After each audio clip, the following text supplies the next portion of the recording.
guys, what's up? This is Bea and today is another CDU Med Guide, and I know there are some questions that I did not answer from my previous video, so I will link that up above in the I button, and of course I will link it below to anyone who is interested in going to CDU Med School. So I will reintroduce myself. My name is Bea Florcree. I am a second year med student in Cebu Doctors University, and I basically make videos about food, lifestyle, travel, and of course, my med life in Cebu Doctors University College of Medicine. So the topics that will be discussed today, I actually wrote it in my iPad. So I will also link that above. I actually did an unboxing. Important questions that you want to know, such as the scholarship.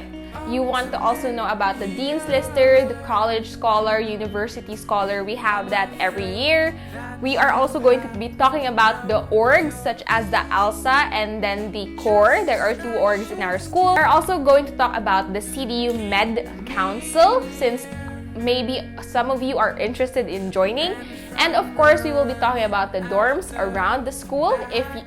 If you are not from Cebu and would like to stay around near just the area.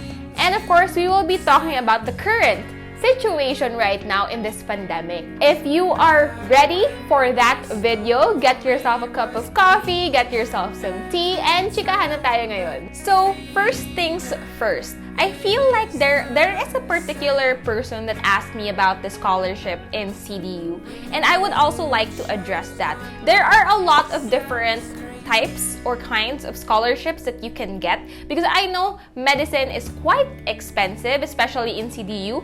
Our tuition is from 200,000 to 250,000 per year, and of course, medyo mabigat siya sa bulsa. There are indeed scholarships that you can get in our school, and I will be linking that below, and I will be flashing that here, and I will just go through one of it that I am really familiar with right now, and that is the PVL scholarship. So the Potenciano Villarazabal Jr.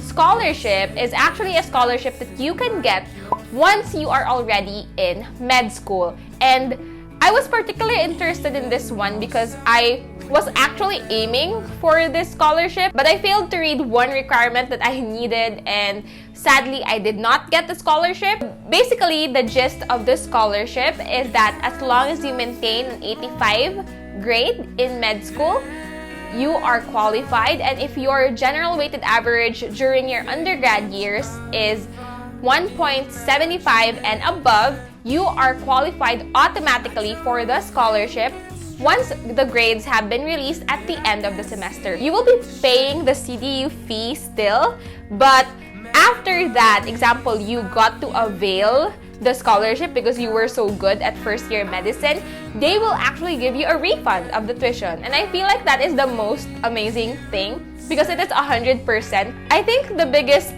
thing that I regret here is that I did not qualify for it, because in my undergrad years, as you all know, my pre-med is physical therapy from the same school. My general weighted average was actually less than 1.75, although it was very close. That's why it is, that's why my heart kind of faltered there a bit, but well, everything happens for a reason. And I want you, especially you guys who are still in pre-med, who wants to have a scholarship, who wants to help their parents, you can avail of it, do good in your pre-med, and get that 1.75 general weighted average. And of course, when you enter med school in CDU, have your grade 85 and above. And yes. So the next that I will be talking about is the different types of, what do you call this? Is it parangal or whatever? I don't know what it's called in English. But basically, there's a Dean's Lister in our school. There is a College Scholar and a University Scholar. So this is quite different from the undergrad, because in the undergrad, I remembered there is a President's List and a Dean's List. There are three that you can vie for if you are an overachiever, and you can vie for your Dean's Lister. So to be a Dean's Lister, you have to have an average of 85 and above. So automatically, if you have your 85.3 grade or any higher than that, you can get you can be a part of the Dean's List. A lot of Dean's List for us this year. There were around 20 plus, I think. And props to my batch. Actually, there are a lot of smart people in my batch, which is actually really good because we all just motivate each other to do good and to do better in our field. And I feel like that's an amazing thing. So the next one is a college scholar. So a college scholar, if your average for that year is 87 and above. So I think you become the university scholar if it's higher than that. I know these things don't really matter in the playing field if you are a Dean's Lister, if you were top whatever, and like that. But of course, when you are trying to enter for PGI or for residency, I know they kind of look at these things, like if you were doing well during your med school. So I think, it's up to you. I think all of us are trying our best. I think all of us are in this battlefield together. Yes, I just want to lay it down out there. The next that I will be talking about is the orgs. So in CDU, there is ALSA, and there is also your core. So ALSA is pretty new. I think it's been around for 3 years. It's actually the org that I joined for the first time, although I did not get to continue because of I forgot to sign up. But anyway, ALSA is rather new, founded by Renzel Yu. I think am I allowed to say that? But he was the founder of ALSA, and it is part of the AMSA community. I think if you've heard of AMSA, it is in other schools as well. They actually renamed it to AMSA ALSA right now, so pretty much in the name itself, they focus more on like having specific committees for like environment, for mental health, for research. I did attend their assembly one time and it was so fun. So that is why that I can say that the people in ALSA are really kind.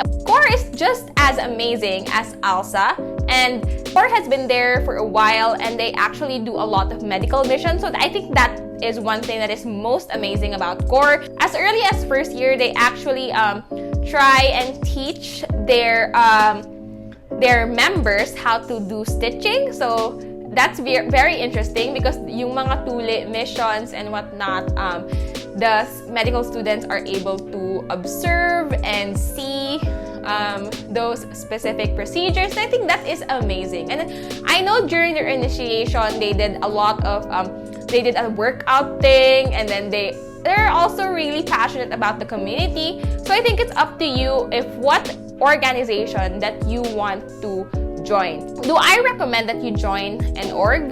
I feel like yes. I kind of regret not joining one for second year, but I am vying to join in third year. But I think it is very nice because they help you with a lot of things like coping up with med school. I know it's different for each and every one, and it's always just nice to have a community, you know? So I think that is what the org community is about. So the next one is the CDU Council, CDU Med Council. So I am currently actually part of the CDU Med Council. I was just appointed, I was not voted.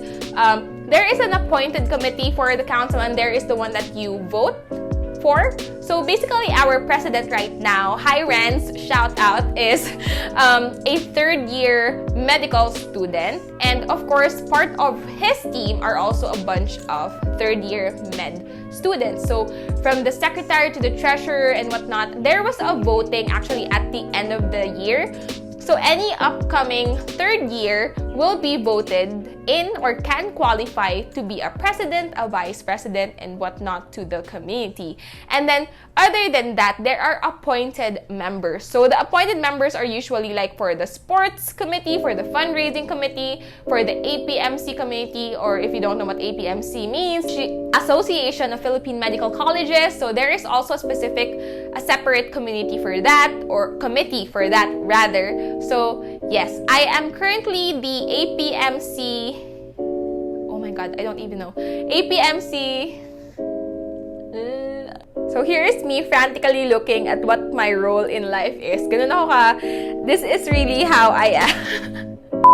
Hashtag responsible. Okay, so I am the APM, or the Socio-Civic Committee School Coordinator. APMCS and Social Civic Coordinator for my school. I was just appointed actually by one of the vice presidents, Haya Terea, and I'm very thankful actually to be a part of the council. It's always nice to be able to organize events, and we help out in those things, such as we did one seminar about breast cancer, and of course now RegCon is next week or next week. If you are joining the RegCon, hi! Don't forget to say hi. CDU is hosting it for this year, so that is why. If you are also someone who is very responsible, very you value leadership and leading people towards greatness, then maybe being part of the CDU Council is for you. So for the dorms in the CDU, you have the option for the CDU dorm, which is inside the school, and then you also have options outside of the school. So it has more, it is less strict, because I have been in the CDU dorm before, and it is quite strict with some rules and guidelines and whatnot, and I will just be linking their pages below if there are. But I'm currently dorming at Boardwalk City Residences. It's just like a 5-minute walk. It is behind the school. It's very friendly and approachable. That is why I really recommend it. And next to Boardwalk, there is Robinland. So Robinland also has a condo type of accommodation and of course a dorm. So it's really up to you what is part of your budget and what do you like most. Of course, for the dorm, there is a curfew, but like in Boardwalk, my curfew is waived, so you can have that option. I'm not sure in Robinland if you can have that. In CDU dorm, curfew is really strict. It is one of the cons, especially if you study out a lot, because you have to be back at 12 midnight. So there is also another option, which is a condo. You can check out North Star Residences.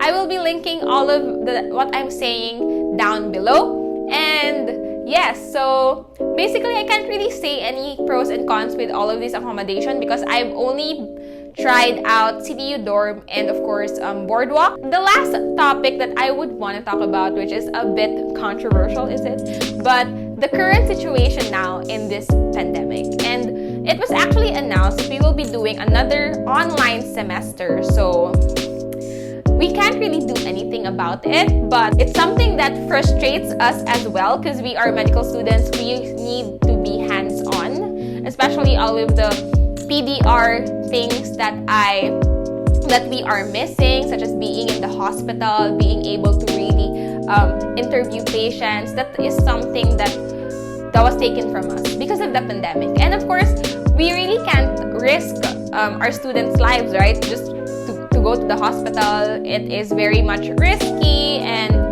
I understand why we are here. You know, I understand why we are going through another online semester despite all of the apprehensions, despite all of the demands. And yes, I think one of the frustrations right now that I want to address is, I think, research. Anything bad about them. It's just something that is one of the frustrations that I have. Someone actually asked me what are the things that I would want to change in my school, and I feel like that is the research aspect of it, because right now we are both juggling, because of the pandemic, we are juggling research 1 and research 2, and it's kind of hard to do both, especially since studying second year still. Hardest part actually is for the implementation, because we really don't know how we are gonna do that right now. So, diba, nakakalito, guys. So now we are currently debating if we have to go back just for research because we have to do implementation. And implementation, of course, you can't implement through online unless